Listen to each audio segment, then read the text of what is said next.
Before we begin, take a deep breath. Relax your shoulders and let your mind sink into another time. Comment below what time you're watching this and which country you're from.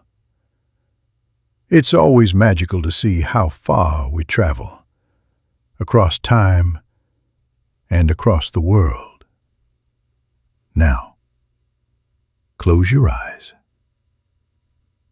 You're about to wake up in a city of fog, factories, and forgotten rules. This is Victorian London. Let's see. Would you survive a day here? You wake up on a hard, creaky bed. The room smells of old wood, coal smoke, and something faintly sour.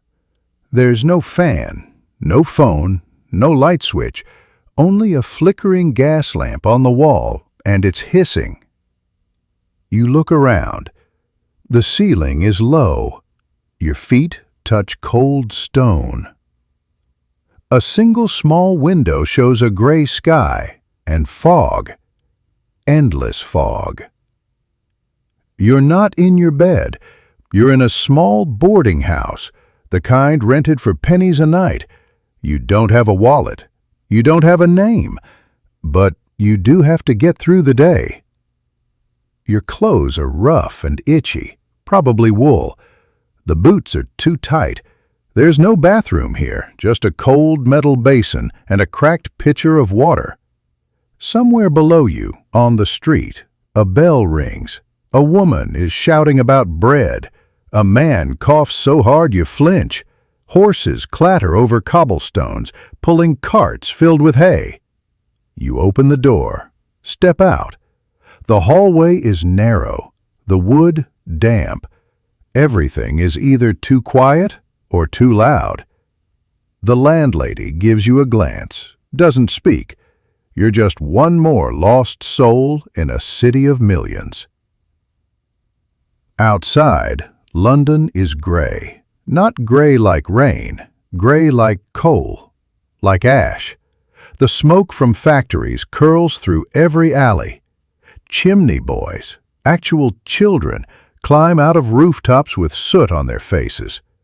You try to breathe, but it's thick. Your chest feels heavy. Welcome to 1855. You step into the street. It's not paved, not really. Most London streets in the 1850s are cobbled, but broken in places. Dirt fills the gaps. Your boots are instantly wet. London fog isn't romantic. It's thick with soot. Caused by thousands of coal fires burning in homes, factories, and steam engines, this is what locals call a pea super. The smell is industrial. Coal smoke, dung, old fish. Most houses still throw waste into open gutters, and in poorer districts there's no indoor plumbing at all. You pass a water pump. Just a few years ago, one of these helped spread cholera. A man named Dr. John Snow traced it back to a single contaminated handle. That pump on Broad Street is famous now. You keep walking. Someone. Children run past you barefoot. Many of them work. In 1855, the average working-class child might labor 10 to 12 hours a day. Chimney sweeping, textile mills, matchstick factories. Childhood is a luxury for the wealthy. A factory bell rings in the distance, signaling shift change. Those who don't work in industry might try their luck as porters, dock workers, or costermongers, street sellers. London at this time is swelling. Over 2.5 million people now. And the divide between rich and poor is sharp. Mayfair glitters. Whitechapel stinks. You're somewhere in between, likely south of the river, maybe near Southwark or Bermondsey. That means you're surrounded by tannery smells and warehouses and rents paid by the week or day, if you're lucky. A penny might get you a spot on a rope in a doss house, too broke to lie down. You sleep hanging forward, draped like laundry. Sun 1. You hear shouting, a woman selling hot eels. They're cheap and filling, a poor man's dinner. Next to her, a pie seller. You hope it's mutton, but you can't be sure. Before food regulation, pies could contain anything: cat, dog, even spoiled meat disguised with heavy seasoning. Beside her, a potboy cleans a tavern window. His job? To carry small beer to workers, safer than water. You think about what you do here. You speak the language, sort of, but your accent is strange, your manners off. Even how you stand might seem foreign. Sun 1. Sun 1. You pass a print shop window. Illustrated broadsheets show crimes and public hangings. Capital punishment is still common. Even stealing a sheep could get you hanged just a few decades ago. And the police? They're new. The Metropolitan Police Service began in 1829, nicknamed Bobbies after Sir Robert Peel. But people still don't fully trust them. Many prefer street justice. It's nearly midday now. The fog hasn't cleared, but the city has taken on a new rhythm. Busier, harder, louder, in the way that only a city full of workers can be. Your stomach aches. The smells of food rise from carts and doorways. Fried fish, hot pies, roasted chestnuts, tripe. You stop at a stall where a woman is selling jellied eels from a steaming tin tray. A few copper coins would buy you a portion in a dish made of paper and yesterday's newsprint. But you check your pockets again. Nothing. Just lint and a torn piece of thread. You try speaking. Could I? She cuts you off. No handouts. I've got mouths to feed as well. She isn't cruel, just tired, like everyone else. You move on. You remember the voice from earlier? Boy needed 6pence for the day. You keep walking until you find the edge of a market lane. It's bustling now. Crates being moved, carts unloaded, barrels rolled through puddles. You approach a man stacking boxes. Are you hiring? He pauses. Got a name?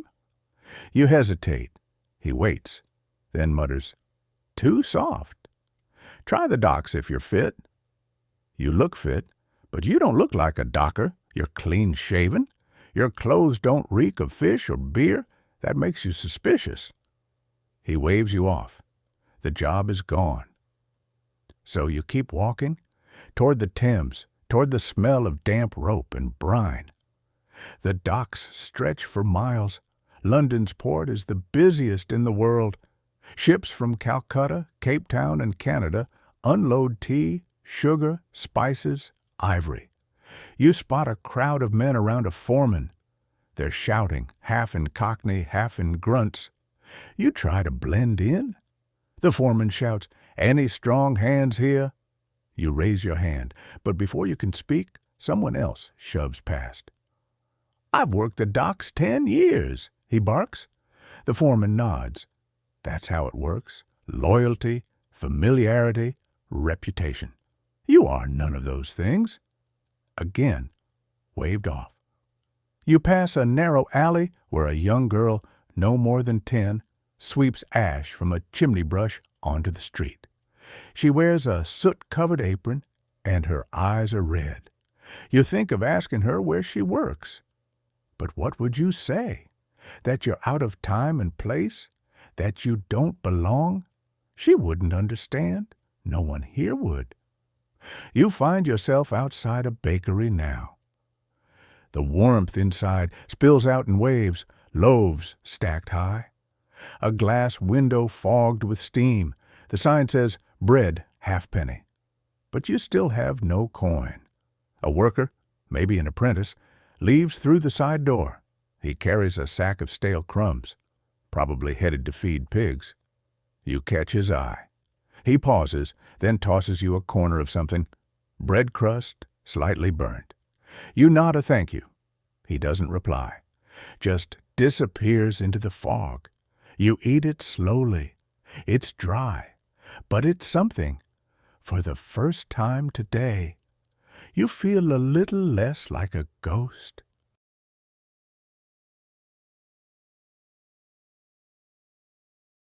Evening creeps in without drama. There is no sunset, no color, just a slow dimming of the sky, from ash gray to iron black.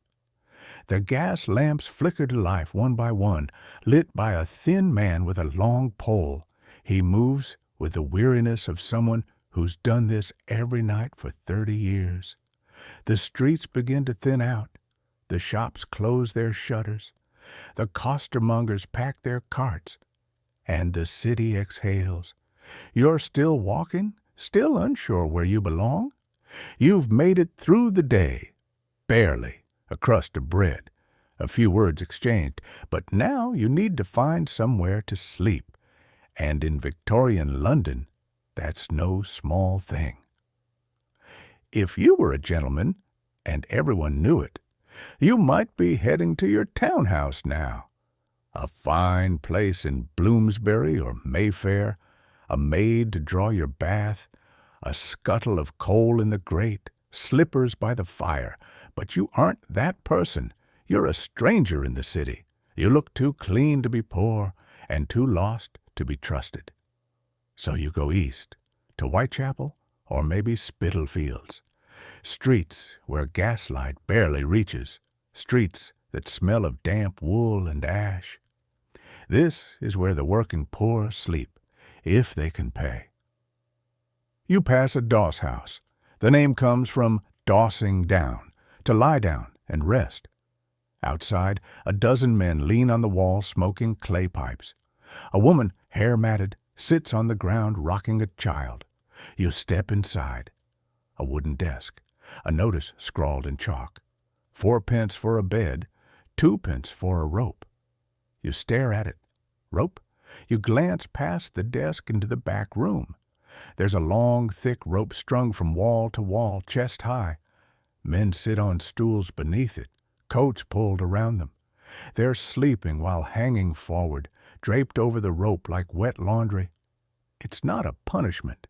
It's a service. The rope will be cut at sunrise. That's your alarm clock. And the price, 2p, is cheaper than lying down.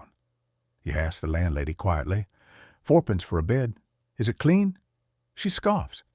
It's wood. If there's bugs, they don't pay rent.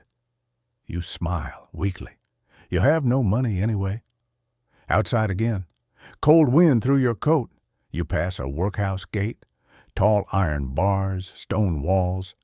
The place looms like a prison, and in many ways it is. Workhouses were built to house the destitute. They offer food, beds, even clothing, but at a cost, not money. Freedom. You'd be given a uniform, stripped of your name. Families were split, men in one ward, women and children in another. The work is hard, dull, often cruel. Breaking stones, picking oakum, strands of old rope. The workhouse was not a refuge, it was a warning. Don't fall this far, the city whispers, because this is the bottom. You keep walking. You pass cheap boarding houses, 6 men to a room stacked like firewood. Some offer bed sharing. You pay half price but sleep in shifts. One man works at night. You sleep. Then you switch.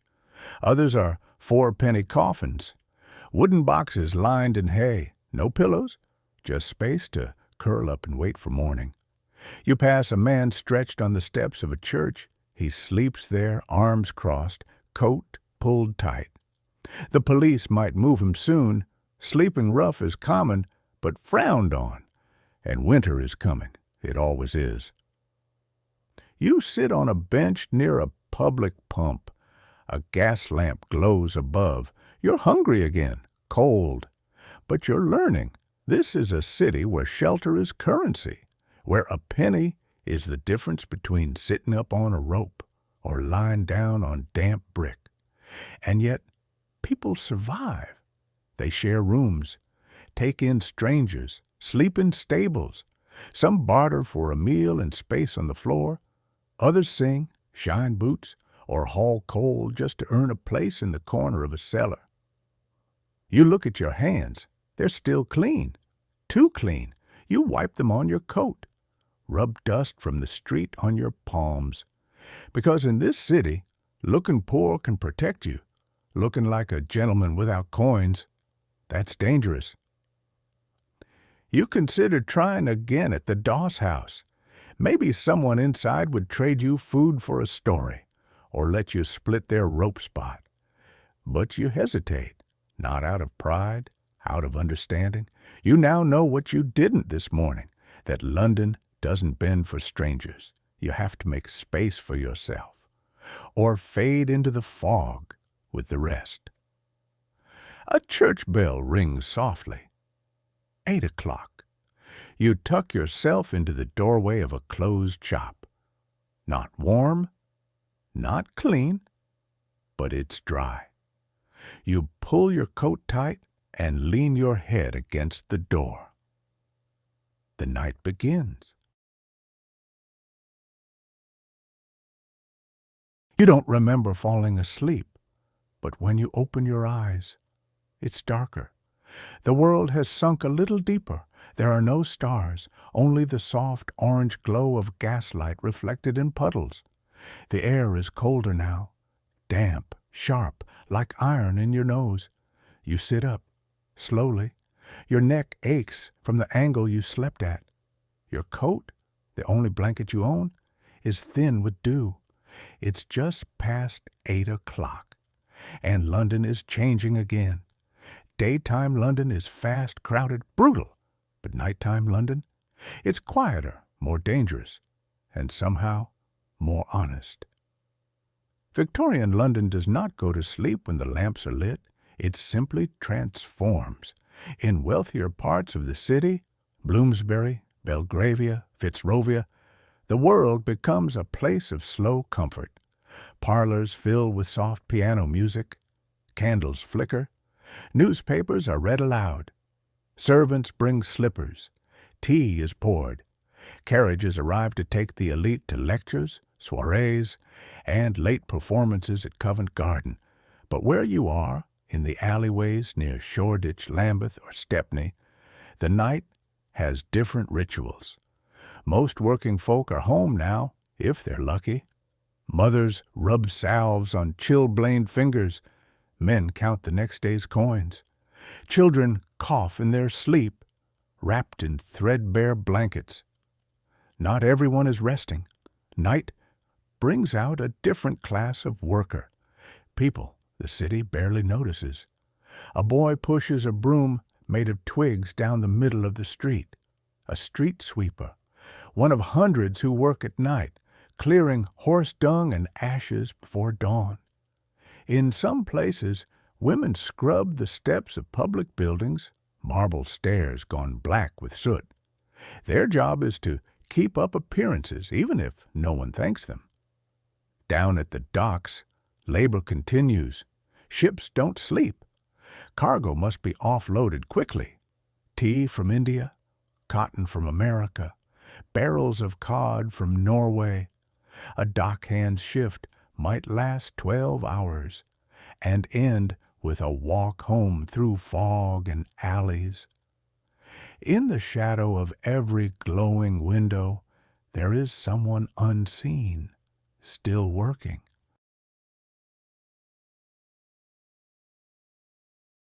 You hear a slow, deliberate tapping, a wooden truncheon, steady against stone. It's the night watch. Though by now, the older system of paid watchmen is being replaced by a modern police force, the Metropolitan Police, founded in 1829. These new officers are known as bobbies or peelers after Sir Robert Peel, dressed in navy blue, tall helmets, no firearms. They patrol by lamp, truncheon, and presence. You see one now, passing your alley slowly. He glances in, sees you're not drunk, not violent. He nods once and walks on. For now, you are not his concern. Crime is never far in this part of the city. Not always violent, but ever present. Pickpockets still wander, even at night, especially around taverns, where men spill into the street full of gin and bravado. Footpads, street robbers, sometimes work in pairs. One distracts, the other takes. And then there are the gangs. In the East End, the scuttlers prowl in small bands, teenage boys sharp with blades and sharper with hunger. You've heard of the 40 Elephants, an all-female shoplifting gang who'll become infamous in decades to come. But tonight, it's quiet, the kind of quiet you don't trust. From a nearby street, you hear laughter, singing, the clink of mugs. You follow the sound and find a gin shop, small, wood-paneled, bright with yellow light. Inside, a man sings off-key. A woman beats time on the bar. Someone's passed out in the corner. These are not the salons of Kensington. These are working people, laborers, widows, unemployed bootmakers. They drink gin because it's cheap, because it burns hot in the throat, because it makes them forget the cold. In the early 1800s, gin was considered a public enemy, the mother's ruin. By now it's more regulated, but still everywhere. You can buy it by the penny. Enough for a single shot in a cracked glass. You don't go in, you have nothing to buy with. But for a moment, you stand by the window, just to feel the heat. It's nearing 10 o'clock now.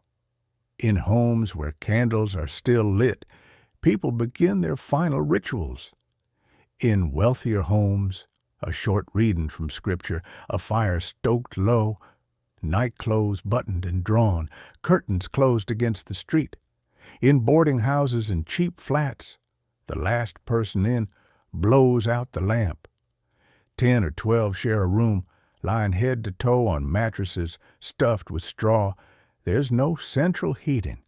You sleep in what you wore that day, boots and all, and you hold your valuables under your coat. In the workhouses, sleep begins by order, in silence. Lights out by 9. No talking, no movement, just the sound of coughing and creaking beds in neat rows. You walk again, trying to stay warm. Some people choose to stay awake. The city never fully sleeps because some work never stops. Bakers begin mixing dough before midnight. Their shops open before dawn. A good baker never sees the sun. Newspaper printers load up tomorrow's headlines, set by hand, letter by letter, and night soil men, sewage collectors, begin their grim rounds, emptying privies, loading human waste into carts to be taken far from the city. It's foul work, but better paid than many day jobs. A few men pass you pushing carts. They wear heavy gloves, faces covered in rags. They don't speak, just nod and move on. In some neighborhoods, a fire watch still operates. Men paid to keep an eye out for smoke, embers, the telltale glow. London remembers the Great Fire always. Even now, in the age of coal stoves and chimney sweeps, fire is the great destroyer. You hear a whistle in the distance, 2 short bursts, a signal between watchers. You don't know what it means, but they do. You sit on a wooden crate near a bakery's back door. The air smells of flour and coal smoke.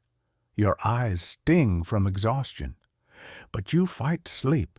You've no shelter tonight, and the wind won't let you forget it. Around 4 a.m., the fog begins to thin slightly. The world hasn't brightened, but something in the air changes. You hear boots again, but not the constable, a milkman.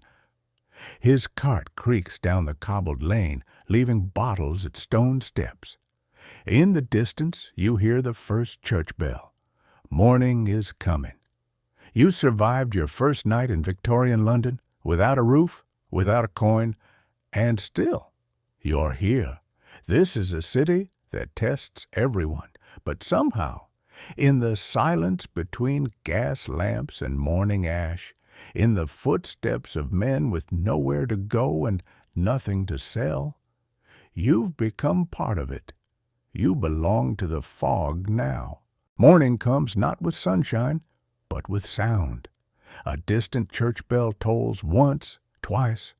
Somewhere a milk cart rattles over cobblestones. A dog barks. A child coughs. You open your eyes. You're still where you left yourself in a doorway, coat drawn tight. A night without warmth, but somehow not without sleep. The air is still damp. Fog still clings to the rooftops like moss. But London is waking now slowly, all at once. In the city's finer homes, morning begins quietly. A servant rises before her mistress, draws the curtains, sets the kettle to boil. Fires are stoked, a breakfast tray arranged. But here, in the alleys and back streets, the morning begins with scraping, dragging, coughing. A man lifts a shutter on a pie stall. Two boys chase a rat from a grain sack, and further down, at a communal pump, a line of women forms iron buckets in hand, shawls over hair, rubbing sleep from their eyes. You rise and follow them. The street pump is one of dozens across the city, where locals draw their water for the day for tea, washing, scrubbing, boiling. There is no running water in homes like these, no taps, no basins. Each household or room must collect water fresh each day. A tin basin sits on a wooden crate nearby. Someone's left it behind. You wash your hands first. Cold water bites.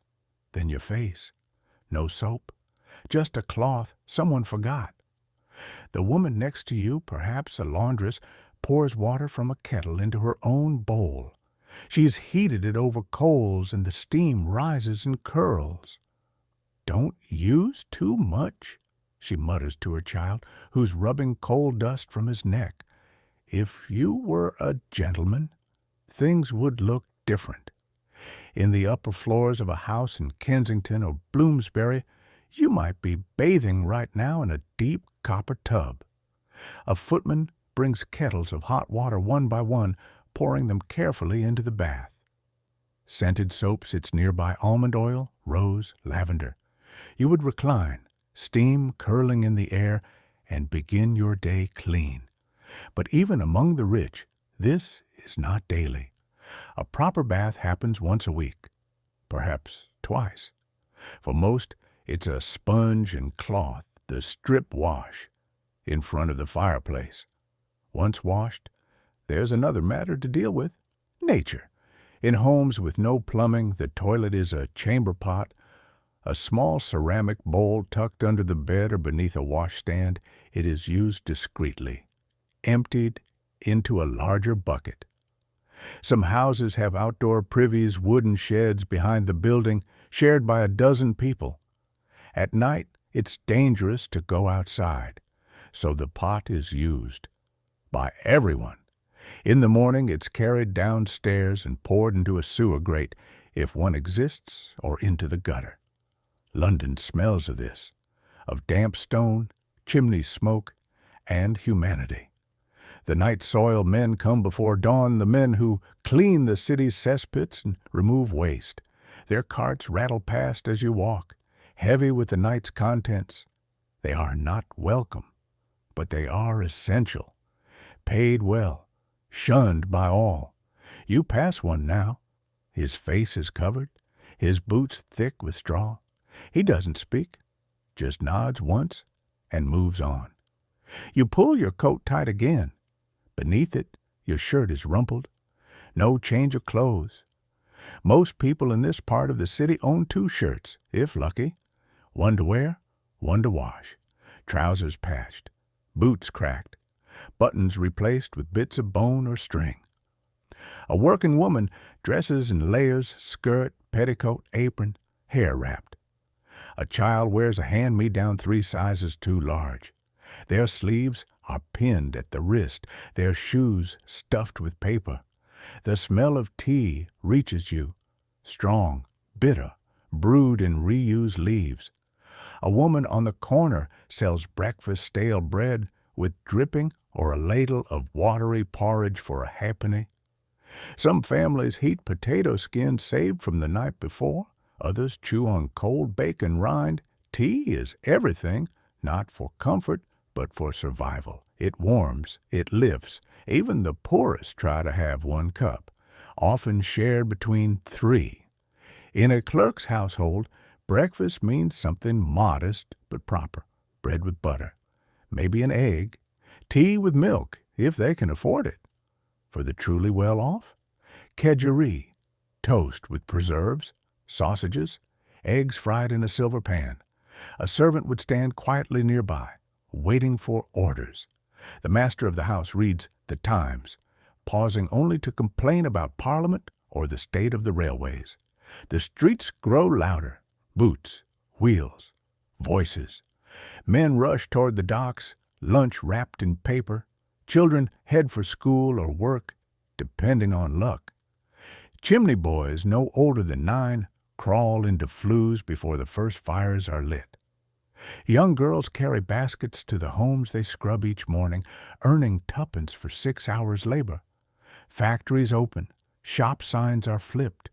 A bakery near you raises its shutters, and the smell of warm bread hits your chest like memory. You breathe in, but you do not go in. You keep moving. If you were wealthy, you might still be in bed. Your maid lays out your clothes pressed, brushed, prepared. Your breakfast arrives on a tray, boiled egg, toast fingers, marmalade. You'd take it by the window, watching carriages below. The city is noisy, but you are not part of it. Not really. The poor pass beneath your window like shadows on stone, and you never need to know their names. For now, you're no one, not yet. And even if you have no job yet, even if you don't know where you'll sleep again tonight, the sound of footsteps changes as morning settles in. It's no longer the slow shuffle of those without a plan, but the purposeful tread of people heading to work. You hear boots now, dozens of them, striking cobblestones with wet-soled rhythm. Wooden wheels creak under the weight of carts loaded with tools, coal, vegetables, and folded canvas. A bell rings distantly, not a church bell, but the factory bell. It tolls not for worship, but for labor. That's your cue. The city is moving again. You step into the street and blend with the current. Around you are men with caps pulled low, hands in pockets, mouths closed. Some walk alone, others in pairs. Most carry a cloth-wrapped bundle, a crust of bread, maybe a strip of cured meat, a small flask of weak tea. A lunch, if you're lucky. You walk behind a girl who can't be older than 14. Her skirt is hemmed above her ankles, tied with rough twine to keep it out of factory oil. Her face is powdered faintly with flour or coal dust. It's hard to tell. She looks straight ahead. No one speaks. At the end of the street stands a wide iron gate. Beyond it, a red brick building looms, 4 stories high, blackened at the edges by decades of smoke. You've seen these places in etchings, but never up close. The factory, cotton or wool or paper. You're not even sure which. It doesn't matter. What matters is whether the gatekeeper lets you in. Today, he does not. He barely looks at you. He knows who belongs. Your clothes are wrong. You haven't got a token or a name on a ledger, so you keep walking. It's not personal, just the rhythm of the city. You pass a line of chimney sweeps waiting outside a large townhouse. They are boys, children. Their arms are black to the elbow, their eyes wide from waking too early. The smallest one carries a bundle of rags and brushes taller than he is. They stare at you blankly, as if to say, "You're too old to fit up the flue." And they're right. Down another street, You hear the slap of wet fabric against stone. A team of laundresses work in a rear courtyard, sleeves rolled to the elbow, hands red and raw from cold soap and lye. One of them is singing, not joyfully, just rhythmically, to keep the time. She lifts a steaming shirt from a boiling copper and slams it against a wooden board again and again. You catch the scent of soap, ash, and scorched linen. She doesn't look up. Around the corner, you find movement of a different kind. A woman in a tattered shawl is setting up her stall, if it can be called that. Just a crate with apples. They're small, bruised, and dull-skinned, but she stacks them carefully, wiping each one with a cloth. Next to her, a boy arranges matches into bundles. He looks about 10. His eyes flick between pedestrians, hoping for a buyer. Not many do. You don't. You haven't a halfpenny? You wander on. A clanging metal shutter rolls upward. A baker opens shop. Warmth spills into the cold morning like breath. He arranges loaves in the window, his apron dusted in flour, sleeves rolled up to his forearms. You can see a girl sweeping the floor inside. She pauses to glance at the street, then back to her broom. The scent of bread is a heavy, dizzying thing. It makes your stomach clench with quiet desperation. A small group of flower sellers gather at the edge of a square, their baskets draped in wet cloth. They sit on overturned crates and begin tying violets and rosemary into small posies. Most are women, their hands nimble, their eyes tired. This isn't romance, it's business. The flowers are for mourning brooches, church doors, grave wreaths. A girl of about 7 cradles a baby while her mother works. You wonder when she last held a toy. On a distant rooftop, a man scrubs soot from a chimney cap. His shoulders move like clockwork. He pauses only to cough. Across the road, a bootblack crouches beside a wooden box, polishing a banker's shoes. The banker doesn't speak. He reads his newspaper, eyes darting line by line, while the boy works fast. His rag makes a rhythm of its own, back and forth, breath misting in the air. You pass the workhouse. A line has formed at the side gate, men and women holding scraps of paper, eyes lowered. The master of the house checks names off a list. Some are allowed in. Some are turned away. The gates close again. A man in the back of the line punches the wall once, quietly. No one flinches. Farther west, the city changes. The roads are broader, the buildings taller, cleaner. Here, clerks in tidy waistcoats march toward office doors. Some carry canes. Some carry ledgers. A few look at their pocket watches. Their faces are pale with sleep, but their collars are white.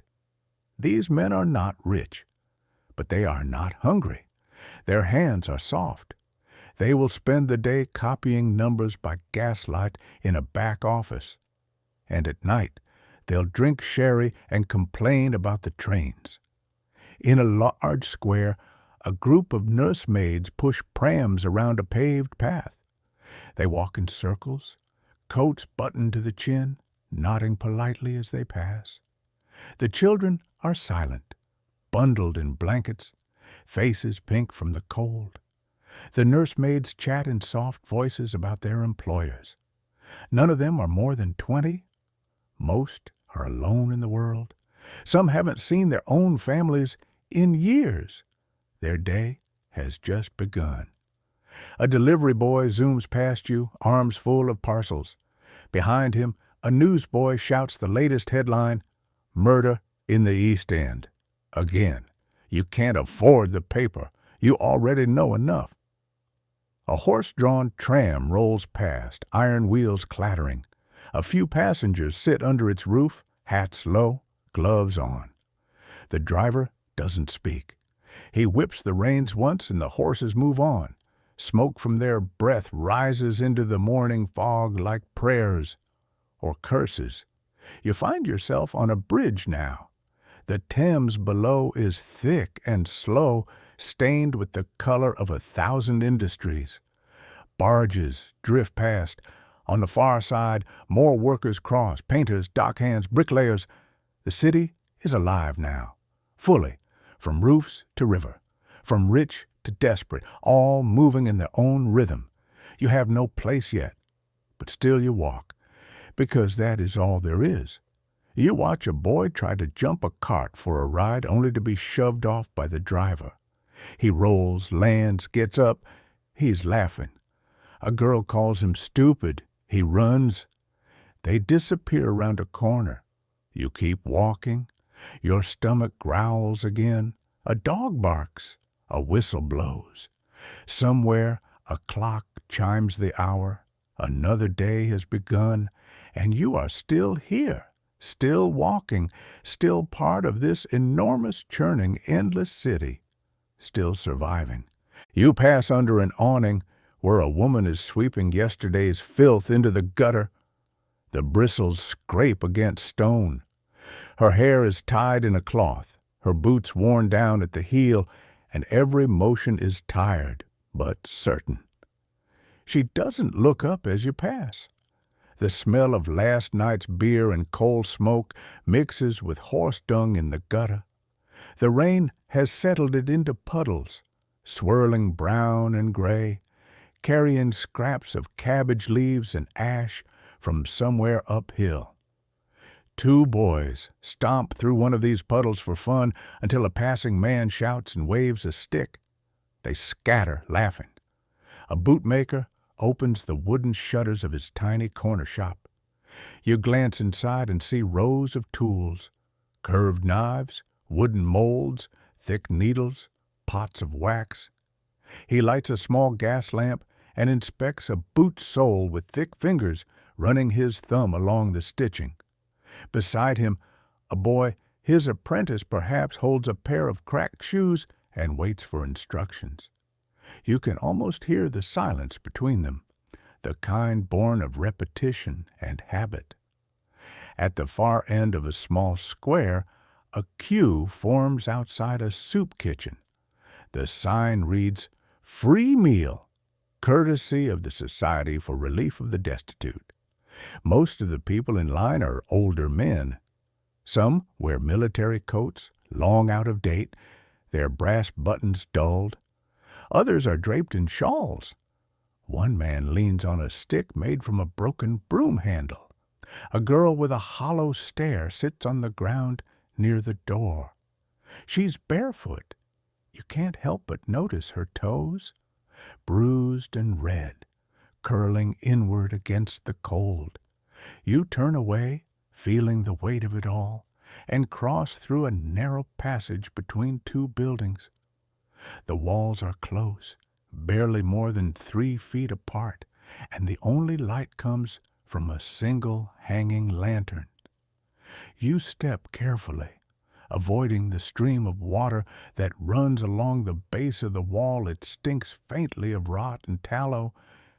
Someone has scrawled a warning onto the bricks in chalk, "No police." Beneath it, a drawing of a rat. You don't linger. The passage opens into a small rear courtyard where 2 older women are gutting fish. They work in silence. One slices with a steady rhythm. The other scrapes scales into a tin bucket. Their hands move without hesitation, their fingers stained and rough. A boy watches from behind a broken window. He's not meant to be there, but no one chases him off. Everyone knows the city raises its own watchers, and if a child's eyes are sharp, they may find a way to survive. A man walks past you with a sack of coal over his shoulder. His shirt is open at the neck, revealing the grime of work layered over work. He doesn't stop to talk, just nod once as he passes. A cat follows behind him at a safe distance. The cat is thin, gray, and carries a dead rat in its jaws like a trophy. Even the animals are hustling. You reach a park, not a grand one, but a strip of green flanked by black railings and low hedges. A gardener trims a hedge with large shears. He hums to himself, barely audible over the city. A woman in a widow's veil sits on a bench with a closed book in her lap. She doesn't read, just stares into the space beyond the trees where the fog hasn't yet lifted. A man in a waistcoat and gloves throws crumbs to a group of pigeons. His coat is clean, his boots polished. He is not poor, but he throws only a few crumbs, then walks away, brushing his hands with a white handkerchief. You pass under an awning where a woman is sweeping yesterday's filth into the gutter. The bristles scrape against stone. Her hair is tied in a cloth, her boots worn down at the heel, and every motion is tired but certain. She doesn't look up as you pass. The smell of last night's beer and coal smoke mixes with horse dung in the gutter. The rain has settled it into puddles, swirling brown and gray, carrying scraps of cabbage leaves and ash from somewhere uphill. Two boys stomp through one of these puddles for fun until a passing man shouts and waves a stick. They scatter, laughing. A bootmaker opens the wooden shutters of his tiny corner shop. You glance inside and see rows of tools, curved knives, wooden molds, thick needles, pots of wax. He lights a small gas lamp and inspects a boot sole with thick fingers running his thumb along the stitching. Beside him, a boy, his apprentice perhaps, holds a pair of cracked shoes and waits for instructions. You can almost hear the silence between them, the kind born of repetition and habit. At the far end of a small square, a queue forms outside a soup kitchen. The sign reads, "Free meal, courtesy of the Society for Relief of the Destitute." Most of the people in line are older men. Some wear military coats, long out of date, their brass buttons dulled. Others are draped in shawls. One man leans on a stick made from a broken broom handle. A girl with a hollow stare sits on the ground near the door. She's barefoot. You can't help but notice her toes, bruised and red, curling inward against the cold. You turn away, feeling the weight of it all, and cross through a narrow passage between two buildings. The walls are close, barely more than 3 feet apart, and the only light comes from a single hanging lantern. You step carefully, avoiding the stream of water that runs along the base of the wall. It stinks faintly of rot and tallow. Someone has scrawled a warning onto the bricks in chalk, "No police." Beneath it, a drawing of a rat.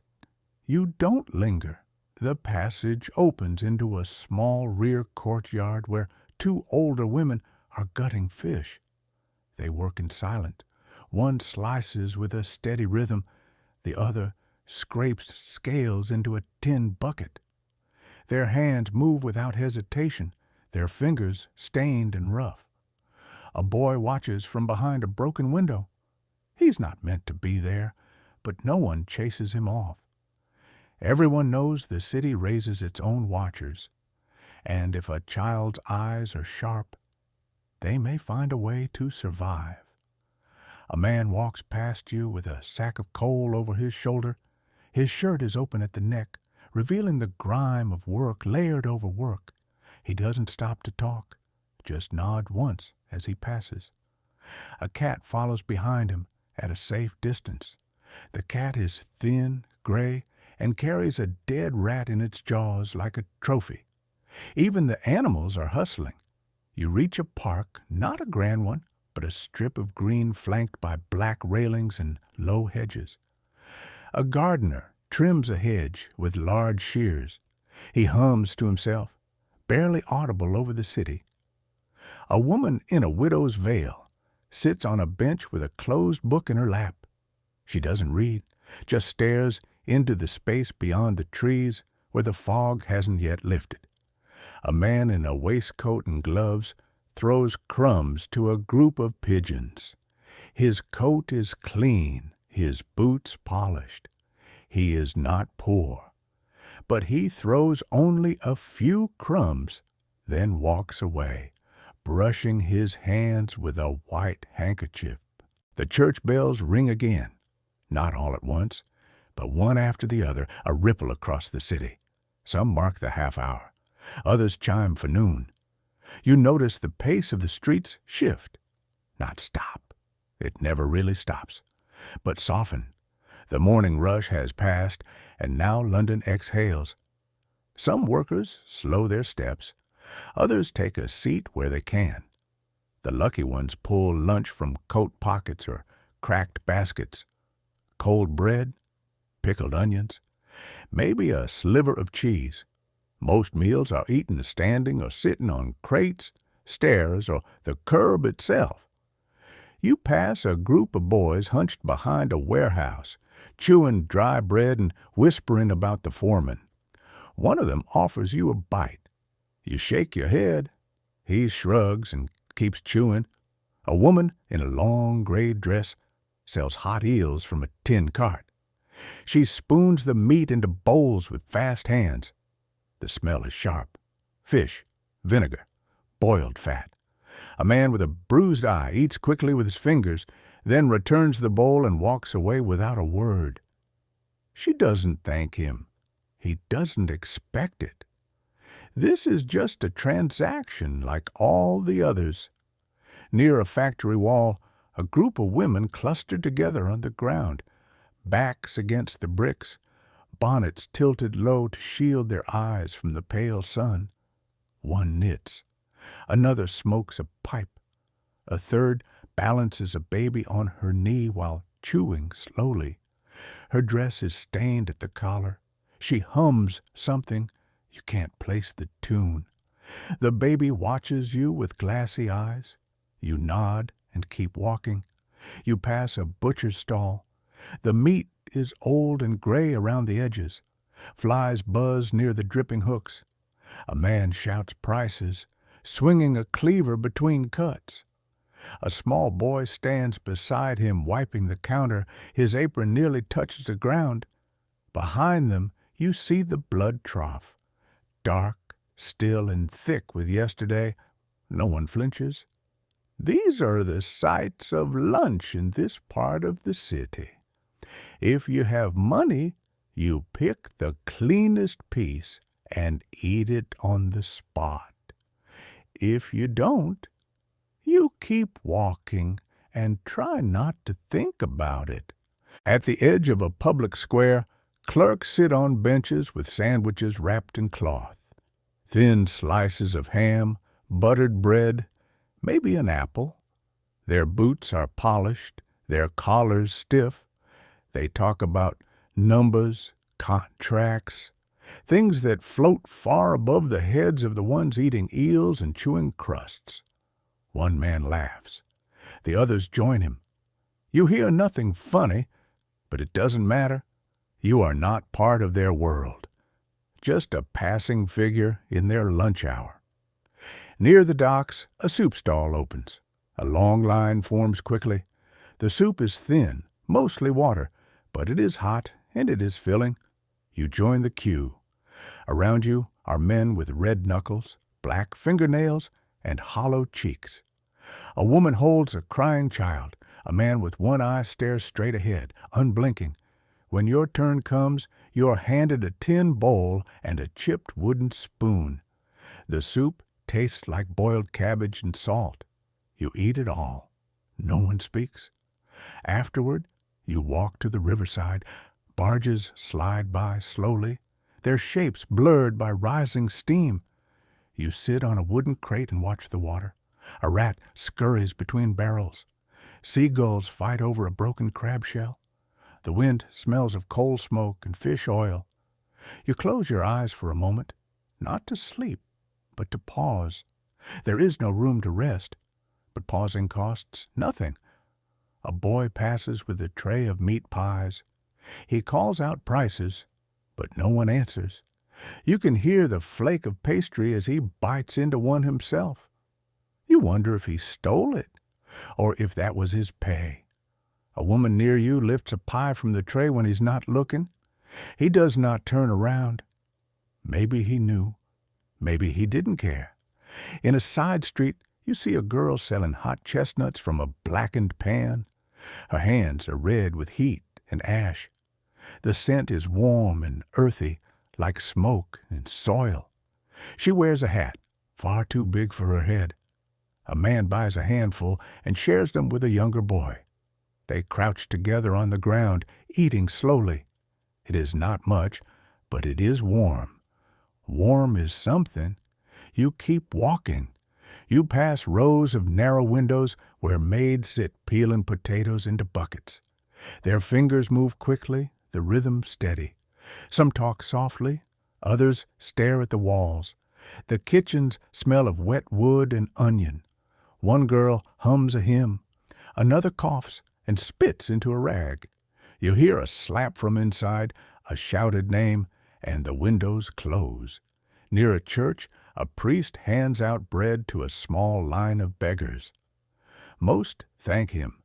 Some do not. He doesn't seem to mind. He works quickly, handing out crusts and blessings in equal measure. You watch from a distance. The bread looks hard and old, but it is bread. A woman takes her piece and breaks it in half, giving one to the man beside her. He smiles without teeth. Further up the road, the lunch hour has a different shape. Outside a gentleman's club, silver trays are carried to and from covered carriages. Roast beef, wine, jellied tongue, puddings. You glimpse a white tablecloth through the open door, a gloved hand pouring coffee. Inside, men sit with cigars, newspapers, silk waistcoats. Their laughter is muffled by thick curtains. You stand on the pavement and watch. No one looks back. The city continues its work even through lunch. A lamplighter checks the gas lines. A boy mends a tear in his trousers with a bone needle. A woman washes her face in a metal bowl and then cleans her baby with the same water.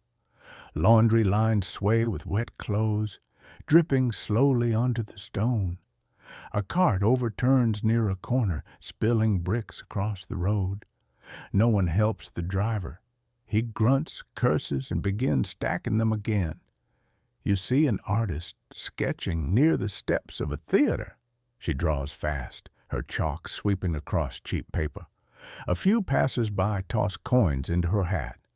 She nods, but does not stop. Her fingers are smudged with charcoal. A woman pauses and asks for a likeness. The artist nods. They sit in silence as the city flows around them. A young boy with a tin whistle plays a shaky tune near a bakery. His shoes are wrapped in cloth. A small crowd gathers. No one claps, but a few leave pennies in a saucer. A constable walks past and nods. The boy stops playing, straightens up, then begins again once the officer is gone. You walk past an alley where a man sleeps curled in rags. His coat is stuffed with paper for warmth. Nearby, a dog licks the edge of a can. No one steps closer, no one stops. It is easier not to see. In front of a bookshop, a girl reads from a tattered volume. She moves her lips silently, one finger tracing the words. Her dress is patched, her boots mismatched, but she reads with purpose. A man steps over her. She does not move. The bells ring again, not as loud this time, but enough to say that the pause is over, enough to say that the work must begin again or continue, enough to remind you that time, even here, does not wait. You stand. The crate creaks beneath you. You step back onto the cobblestones and into the current. Around you, others do the same. The city draws in breath again, ready to push forward, and you are moving with it once more. Evening settles over the city, not with silence, but with a shifting of weight. The sound of factory whistles cuts the dusk, summoning the end of shifts. Heavy boots scrape the streets as tired bodies return to wherever it is they sleep. Not home, not always shelter, but a pause in the storm of the day. The fog deepens again as light falls away. Lamps are lit one by one. The gas men walk with long poles, tilting their heads back to ignite the street lamps that flicker reluctantly into glow. They hiss faintly, their orange light pooling in uneven circles on the cobblestones. You feel the temperature drop. The warmth of midday bread, if you had it, is long gone. A girl passes by barefoot, hugging herself. Her shift dress is thin, soaked at the hem from earlier puddles. You watch her disappear into a doorway that leads down a flight of stone steps. A cellar, perhaps, or worse. On the steps of a tenement, a group of women gather with tin buckets and small basins. They sit and wash their feet in silence. One winces as she rubs a sore with a cloth. Another pours the cloudy water back into the gutter. The water runs in streaks of brown and black. Inside, a child cries. The mother ignores it for now. She is scrubbing her arms raw with a rag dipped in lye soap and water that's been used 3 times already.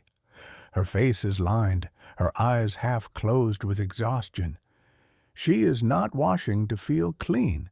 She is washing because she cannot go to bed, caked in another layer of soot and grease. A shared privy door slams nearby. It is a wooden stall behind the tenement, barely wide enough to turn around in. Inside, the stench is immediate. Human waste piled into a pit that hasn't been emptied in weeks. There are flies. No one talks about them anymore. A boy emerges, wiping his nose on his sleeve. He doesn't wash his hands. There's nowhere to wash. You see a woman waiting her turn, standing with arms folded and lips pressed together. She shifts her weight from foot to foot. She doesn't look at you. On a windowsill above, a cracked jug rests beside a bowl of gray water. A man dips a cloth in it, then scrubs at his face and neck. His fingernails are black with labor. The water, once white, is the color of gutter snow now. He wipes behind his ears, spits out the window, and tosses the rag into a corner. Another day, scrubbed off. In a side alley, 2 boys fight over a chipped bar of soap. One grabs it and runs, slipping on the slick stones. The other gives chase, laughing even as he falls. The soap disappears down a drain. They curse and kick the wall, but then they sit, nothing left to do. They lean their backs against a wall still warm from sunlight and rest their heads. Their hair is matted. One has dried blood behind his ear, but their eyes are too tired to stay angry. In a worker's dormitory, you see row after row of straw mattresses pressed close, bodies already lying side by side. Some talk softly in low accents. Others are silent, already asleep. Under each bed is a chamber pot, most of them half full. The smell clings to the floor. A boy steps carefully between sleeping legs to reach the corner where his bedroll is kept. He wipes the floor with a rag before laying it out, then curls into himself. He has no blanket, only his coat. At the far end of the dormitory, a cracked basin sits on a stool. A girl kneels beside it, unbraiding her hair and washing it with water from a rusted pitcher. She winces as she pulls at a knot. Her fingernails are bitten to the quick. She hums a lullaby under her breath, the only sound that seems not to echo. The woman next to her dips a toothbrush into soot, then rubs it across her teeth using a frayed cloth. She doesn't look into the mirror. There is no mirror. In the street outside, a boy relieves himself in a gutter. No one reacts. He is not the first today, not the last. The city is a toilet for many, a convenience in desperation. You pass a wall stained black where a dozen others have done the same. It glistens faintly in the lamplight. Further down the road, a public bathhouse closes its doors. The last man to leave buttons his shirt over a damp chest and walks quickly into the fog. Inside, steam still clings to the wooden walls. The floor is slick with gray water. The tubs are scratched tin, half-filled and lukewarm. A woman still scrubs her child in the last light of the lantern. She hurries, not because of the time, but because she can only afford so many minutes. The boy clings to her arm. His back is red from the rough rag, but he doesn't cry.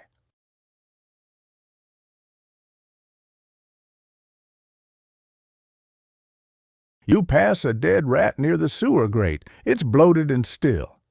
A cat sniffs it and moves on. Nearby, a group of girls sit on a stoop, combing lice from each other's hair. One picks and flicks the bugs into the street. They giggle, but their eyes are dull.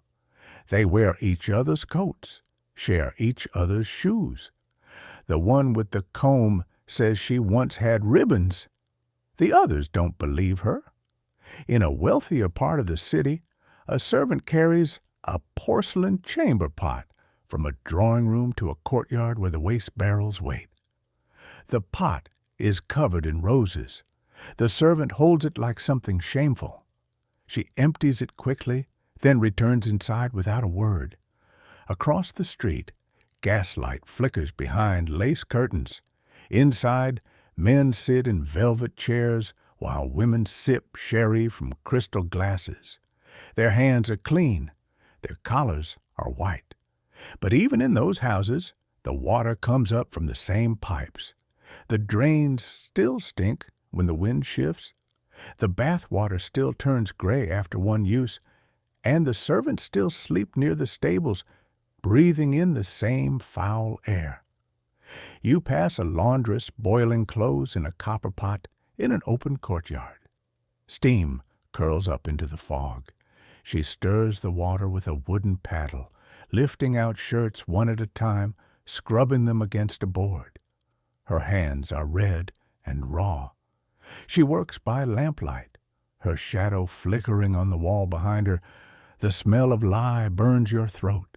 She does not stop when her fingers bleed. She dips them into the water and keeps going. Later, you see a man wiping his boots with a handkerchief dipped in gin. He says, "It kills the stink." He's not wrong, but he drinks the rest anyway. The scent of alcohol follows him as he disappears down a narrow passage.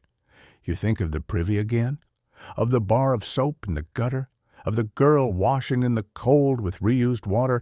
You think of your own hands and how long it has been since they were truly clean. The bells toll again, not for the hour but for a funeral. Somewhere beyond the fog, a horse-drawn hearse rumbles past. Black plumes, polished wood, glass sides. Behind it, a small group walks in silence. None of them cry. Perhaps they did earlier, perhaps not.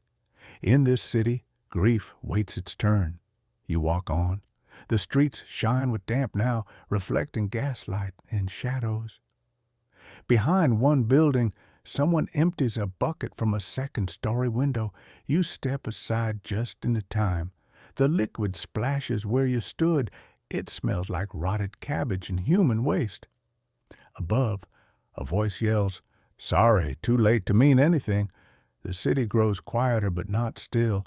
Doors close, windows lock. Rats take over where people leave off. You hear scuttling in the gutters. Someone sings drunkenly from a pub doorway, and another curses in reply. Somewhere nearby, a baby cries. Somewhere else, someone coughs for the fourth time, deep and wet. You find a dry spot beneath an archway, not warm but dry. You curl against the wall. The stones are cold. Your hands ache. You tuck them into your coat. You close your eyes, not because you're at peace, but because there is nothing left to see. Sleep comes slowly, fitfully, like fog creeping through cracks. You dream of water, of soap that doesn't slip away, of a basin that is not already dirty. You dream of clean sheets. You dream of air that does not smell like smoke and ash and urine. And in the distance the city waits, breathing, steaming, waking again. The city no longer moves, but it breathes, a slow, uneven breath, one that smells of soot and smoke, of boiling fat and old bread, of urine in alleyways and ash beneath windowsills. Somewhere deep beneath the streets, the rats make their final rounds. Somewhere overhead, a gaslight flickers low before hissing out. And for a few precious hours, London lets its muscles loosen, its eyes shut, its fists uncurl. You lie still beneath the archway, wrapped in whatever cloth you had the sense to carry. The stones at your back are rough, but you are too tired to care. Your ears ring faintly with the noise of the day. Carts on cobblestones, factory whistles, mothers scolding, boots slapping through puddles. But now they fade. In their place is a softer sound, the hollow wind that snakes through chimney pots and stairwells, carrying with it the strange comfort of routine. The city sleeps as it always does, uneasy, unfinished, restless even in its quiet. Across the street, a cat tiptoes over a pile of broken crates. It pauses, sniffs, then curls into itself beside a shuttered bakery. A girl inside that bakery, the baker's daughter maybe, lies curled on flour sacks, her face streaked with dough. She has not yet learned to hate mornings. In a few hours, she'll rise in silence to stoke the fire. But for now, she dreams. Of what, you cannot say. Perhaps it is of meadows she has never seen, perhaps only of bread that does not burn. Down another road, a street sweeper sleeps sitting up, chin on his broom. Behind him, his half-filled wheelbarrow leans into the gutter. He had meant to finish the lane. He will tomorrow, or the day after. For now, he breathes deep and slow, his fingers still dusted with ash. In a narrow attic above a boarding house, a maid lies flat on a straw mat. Her apron is folded beneath her head like a pillow. The basin beside her is empty now, the last of its gray water flung from the window earlier. Her hair is damp. She washed it with soap made from tallow and lye, and it still stings her eyes. But she is clean in the only way she can be. Her hands are raw, but she sleeps, the smell of lye drifting through the tiny window pane. The city has no lullabies, but if it did, they would sound like the ticking of broken clocks, like the drip of leaking pipes, like footsteps that never quite stop. And somehow, this rhythm soothes you, not because it is soft, but because it is steady, because it is real. You know the sounds now. You know which ones are safe, and which ones mean you should roll over and pretend not to exist. Somewhere a baby cries and is hushed. Somewhere a thief tests a window latch. Somewhere a poet with cracked hands and no candlelight mutters lines into the wall, not to be remembered, only to be said aloud. And in this scattered city, across wood floors and dirt patches and stone cells and sheets that never warmed, thousands drift toward a restless sleep just like yours. Not warm, not peaceful, not easy, but sleep nonetheless. Above you, clouds roll across the narrow slice of sky. There are no stars tonight, only the faint suggestion of moonlight behind smoke. You hear a distant clatter, a pot dropped or a rat knocking over tin, but it fades again. Your eyes close more heavily now. Even the ache in your ribs from the cold feels distant, muted, as if it belongs to someone else. This is the hour of surrender, when all ambitions are quiet, when no one haggles, no one curses, no one chases after anything. This is the hour when the city belongs to the quiet ones, the sleepers, the watchers, the forgotten. You feel your limbs loosen. Your breath slows to match the rhythm of the night. Your fingers curl around the edge of your coat, and for the first time all day, you do not move. The world does not ask you to. There is nothing left to lift, nothing to run from, nothing to fetch or carry or clean. Only this. The fog drapes itself over the roofs like a blanket. The stones cool beneath your body.